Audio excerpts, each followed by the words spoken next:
तो गाइस मैं वकी भाई के साथ बैठा हूँ और ये हम लाइप्ज़िग के टॉप पे बैठे हुए हैं। क्या जगह का नाम है यहाँ पे? फोकेबर्ग में बैठे हुए हैं और मैं यहाँ पे आया हूँ बेसिकली 2 मंथ्स की रिसर्च ट्रेनिशिप जो कि मैंडेटरी पार्ट है मेरी पीएचडी का। और इनसे मुलाकात हुई है और ये भी पाकिस्तान कराची से है। तो हम इनसे पूछते हैं कि यहाँ पे क्या कर रहे हैं, कितने टाइम से हैं, किधर से इन्होंने एजुकेशन हासिल की और क्या डिटेल्स हैं और किस वे से ये यहाँ पे आए, ये क्या गाइड कर सकते हैं और जो आने वाले स्टूडेंट्स हैं उनको। तो मेरा नाम वकी है और मैं यहाँ 2016 में आया था एज अ स्टूडेंट वीज़े पे कराची से। मैं मास्टर्स करने आया था केमिस्ट्री में लाइप्ज़िग यूनिवर्सिटी में और मैंने अपने स्टडीज़ कंटिन्यू करी 2016 में के बाद। फिर मैं वर्क सर्चिंग वीज़े पर रहा, फिर जॉब ढूंढता रहा। जॉब सर्चिंग वीज़ा था तो उस पर मेरे को एक अपॉर्चुनिटी मिली जॉब करने की।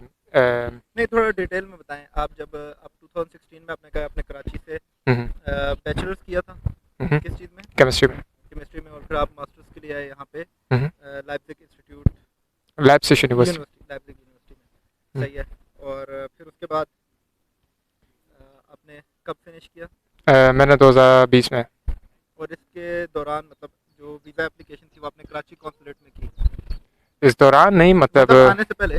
हाँ, सारा वीज़ा प्रोसेस जो था वो कराची कॉन्सुलेट। जिस तरह मतलब हम पिंडी इस्लामाबाद से भी वही प्रोसेस करते हैं, ब्लॉक अकाउंट वाला वही प्रोसेस सारा सेम टू सेम? डिपेंड करता है इंडिविजुअल केस पे, लेकिन मेरा प्रोसेस जो कि आसान था, मैं कहूँ इतनी कोई इसमें मुश्किलात नहीं आई वही, लेकिन अमाउंट आपको ब्लॉक करानी पड़ती है, डिपेंड करता है। लेकिन जब मैं आया था उस वक्त कुछ 8,060 यूरो थे, लेकिन अभी मैंने सुना 10,500 कुछ हो गई है जो अभी न्यू लोग बच्चे आ रहे हैं।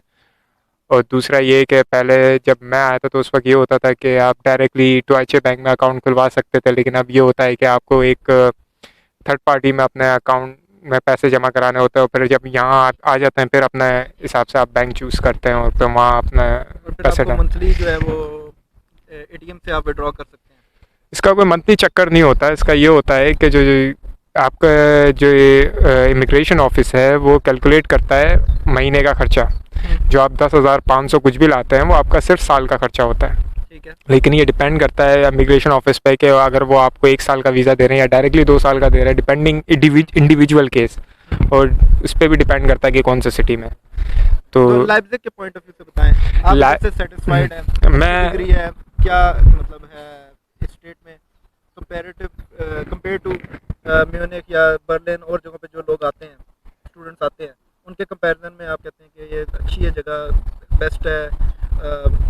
उसके अलावा लिविंग एक्सपेंसेस के लिहाज से कंपेयर करें, बाकी सिटीज़ से बेसिकली कंपेयर करें तो क्या आपको लगता है? जहाँ तक मैंने ऑब्ज़र्व किया इन 6 सालों में, लाइप्ज़िग स्टूडेंट्स के लिए बहुत अच्छा शहर है कंपेयर टू म्यूनिख, जहाँ रेजिडेंशियल इवन जो लोग वहाँ पढ़ते हैं वहाँ नहीं रहते, क्योंकि वहाँ म्यूनिख इतना एक्सपेंसिव है। दूसरा ये कि वहाँ जगह मिलना बहुत मुश्किल होता है, तो इस वजह से लोग उसके जो सराउंडिंग एरियाज़ होते हैं वहाँ रहना प्रेफर करते हैं to save some money. Leipzig में आपको ये एडवांटेज होता है कि शहर एक तो इतना महंगा नहीं है, आप कुछ सेव कर सकते हैं, जॉब अपॉर्चुनिटीज़ हैं, इवन आप पढ़ाई के साथ साथ पार्ट टाइम जॉब या मिनी जॉब जो आप करना चाहें वो कर सकते हैं। तो कहीं ना कहीं आपका अकाउंट बैलेंस रहता है और आप जो इतना परेशान नहीं होते। लेकिन इसका दूसरा एडवांटेज भी यही है कि अगर आप दूसरे किसी छोटे शहर में आ जाते हैं और वो छोटे शहर में तो वहाँ जॉब अपॉर्चुनिटीज़ नहीं होती, तो वो लोग क्या लोग फैन जॉब होती हैं या जो कि 3 महीने की या 2 महीने की साल में आती हैं, वहाँ बड़े शहरों में वो जाते हैं और थोड़ा अपना अकाउंट स्टेबल करते हैं। तो इधर ये बेनिफिट है कि आप पार्ट टाइम जॉब से ही अपना बैलेंस कर लेते हैं और साथ स्टडी भी चलती रहती है। और स्टडी के बाद आप बताएं, आपने ग्रेजुएट हुए उसके बाद जॉब का बताएं कि वो इजीली मिल गई, डिफिकल्ट से मिली है, क्या मुश्किलात क्या आई हैं उसमें, क्या रहा? बेसिकली मैं थोड़ा अनफॉर्चुनेट रहा है ना, क्योंकि जब मैं ग्रेजुएट हुआ तो कोरोना था और ये सबको पता है कि दुनिया में क्या हालत है। कोरोना के आते ही अनएम्प्लॉयमेंट रेट बढ़ा, सिर्फ जर्मनी में नहीं दुनिया भर में, इवन पाकिस्तान में भी। तो ये हुआ कि जो लोग थे ऑलरेडी जॉब पे, उनको जॉब से निकाल दिया गया, क्योंकि वो एक तो काम नहीं हो रहा था इंडस्ट्री में और उनकी तनख्वाहें आ रही थी, तो इस वजह से अनएम्प्लॉयमेंट रेट बढ़ा, वो लोग भी मार्केट में आ गए फ्रेश। हाँ, तो उसका ये हुआ कि जब वो कंपटीशन बढ़ा तो एक एक पोजीशन के लिए मिसाल के तौर पे अगर आप कोई मास्टर करके पीएचडी करना चाहता है, क्योंकि यहाँ एक अलग तस्वुर भी है कि पीएचडी एज अ जॉब भी होती है इधर, अगर आपका कॉन्ट्रैक्ट है और आपकी एम्प्लॉयमेंट है। वो फुल टाइम काउंट होता है? डिपेंड करता है आपका प्रोजेक्ट कितना बड़ा है। अगर आपका फुल टाइम प्रोजेक्ट बड़ा है और वो उसकी 100% उसकी पे सैलरी है, और तो उसमें आपको फुल टाइम जॉब होती है जैसे दूसरी जॉब होती है। सही है। और अगर वो 70% है या 60% है या 50%, डिपेंडिंग आपका वर्कलोड कितना है पीएचडी में। बाकी जो दूसरी जॉब्स हैं, मिसाल के तौर पे जो मैं अपना बताऊं तो मैं केमिस्ट्री से ताल्लुक़ है, तो जर्मनी में केमिस्ट्री के हवाले से क्योंकि जो जो दुनिया में मोस्टली जो केमिकल बनते हैं जर्मनी, उनमें एक नामवर नाम है कि एक इनकी केमिकल्स डेवलप करना, उनको बेचना। तो कंपनीज काफ़ी ऐसे बायर हैं, और ग्लैक्सो स्मिथ है जो पाकिस्तान में हम सुनते हैं, एबट है, ये सब जर्मन कंपनीज हैं। तो ये केमिस्ट्री में इनका बड़ा नाम है। तो फिर आप बता रहे थे क्या बना, फिर आपको जॉब इन दी एंड मिल गई, नहीं मिली, या क्या किया उस टाइम पे फिर आप? तो मैं ये बता रहा था कि उस वक्त जॉब के बहुत बुरे हालात थे, तो जॉब नहीं मिल रही थी उस वक्त, क्योंकि लोग थोड़े डरे हुए भी थे कि सिचुएशन ये कब तक चली, ये बिल्कुल ही नया सर्कमस्टांसिस थे। तो इस वजह से मुझे जो जॉब मिली, जब थोड़ी बहुत लोग इसके आदी हो गए कोरोना के, कि एक सिचुएशन एक आती ना, अब स्टेबल हो गई, थोड़ी बहुत आदी होते रहे ज़िंदगी के, तो उसके बाद बिल्कुल इन दी एंड मुझे जॉब, जब मेरा वीज़ा बिल्कुल ख़त्म होने का है वर्क सर्चिंग, तब मेरे को एक ऑफ़र मिली मेरी अपनी यूनिवर्सिटी में, उनी लाइप्ज़िग में। तो मैं अब इधर जॉब करता हूँ उनी लाइप्ज़िग में। सही है। और आप क्या जस्ट जॉब कर रहे हैं, पीएचडी कर रहे हैं, क्या क्या आपको? मेरा जो जॉब मिली, मैं एज अ रिसर्च असिस्टेंट मेरी जॉब का डेजिग्नेशन है, और मैं उसके साथ साथ पीएचडी भी कर रहा हूँ। तो ये तो बहुत अच्छी बात है कि ड्यूल काम चल रहा है। हाँ, क्योंकि जो मेरी जॉब है वो फुल टाइम नहीं है, मतलब उसकी जो पेमेंट है फुल टाइम नहीं है, तो मुझे थोड़ा बहुत टाइम मिल सकता है स्टडी के लिए। तो बेसिकली जो भी मैं काम कर रहा हूँ वो मेरा पीएचडी के काम में ही आएगा। ठीक है। तो और जो कंपनी है, किस कंपनी के लिए कर रहे हैं उसका थोड़ा सा बताएं। ये डिपेंड करता है यूनिवर्सिटी, क्योंकि अगर आप इंडिविजुअल काम करते हैं कंपनी के लिए, मिसाल के तौर पे कंपनी है, उसने यूनिवर्सिटी को बोला कि भाई हमें ये प्रोजेक्ट पे आपका कोलैबोरेशन चाहिए, और आप बंदे हायर करें इस प्रोजेक्ट के लिए। तो बेसिकली जो आपका आर्बाइटगेबर होता है, आपका जो एम्प्लॉई होता है, वो यूनिवर्सिटी होती है, लेकिन आप आउटसाइड प्रोजेक्ट पे भी काम करते हो, लेकिन उसका रिलेशन आपके इंस्टीट्यूट के साथ होता है जिसके साथ उनका कोलैबोरेशन है। आप डायरेक्टली किसी कंपनी के एम्प्लॉय होते हुए यूनिवर्सिटी के प्रेमिसेस में काम नहीं कर सकते। और इसमें अगर फुल टाइम जॉब मिल जाए या फुल टाइम पीएचडी हो, जिसमें आप कह रहे हैं 100%, तो उसकी सैलरी रेंज क्या है? और अगर पार्ट टाइम में या हाफ में चली जाए तो फिर क्या होती है? वो डिपेंड करता है स्टेट टू स्टेट। हर स्टेट में कितनी क्या है? ये हर साल वेरी होता है, जो लेकिन जो इस साल या पिछले साल जो फिगर्स आए वो 44,000 यूरो पर एनम या 45,000 पर एनम, यानी इतनी आपकी सैलरी हो विदाउट टैक्स। इसमें से टैक्स कटेगा? वो टैक्स का डिपेंड करता है कि क्या जॉब है वो, लेकिन टैक्स का इससे कोई ताल्लुक नहीं होता। आपका जो ब्रूट कह लो कि ग्रोस सैलरी हो वो इस फिगर में आए।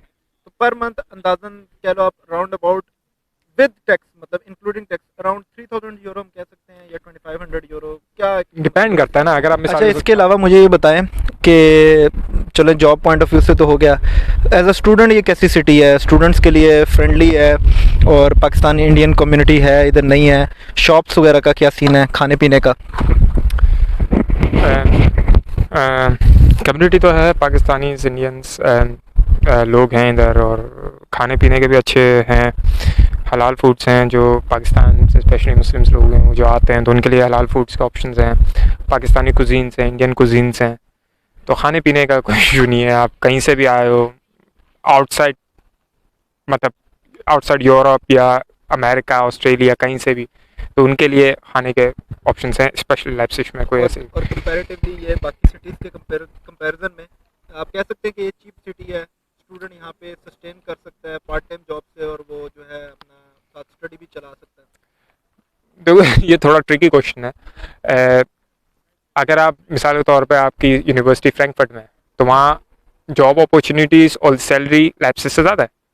बट स्टूडेंट लेवल पे ना, स्टूडेंट ऐसा होता है कि स्टूडेंट को चाहिए कि वो थोड़ा, वो आते हैं ना स्टूडेंट्स, थोड़ा पैसा बचाना और ये थोड़ा सेविंग करना, तो उस हिसाब से लाइप्ज़िग बेहतर है जो मैंने सिटीज़ देखे हैं, तो उस हिसाब से लाइफ स्टाइल अच्छा, ना शहर इतना बड़ा ना इतना छोटा, क्योंकि कुछ लोग होते हैं छोटे शहरों में भी उनको अपॉर्चुनिटीज़ मिलती हैं पढ़ने के लिए।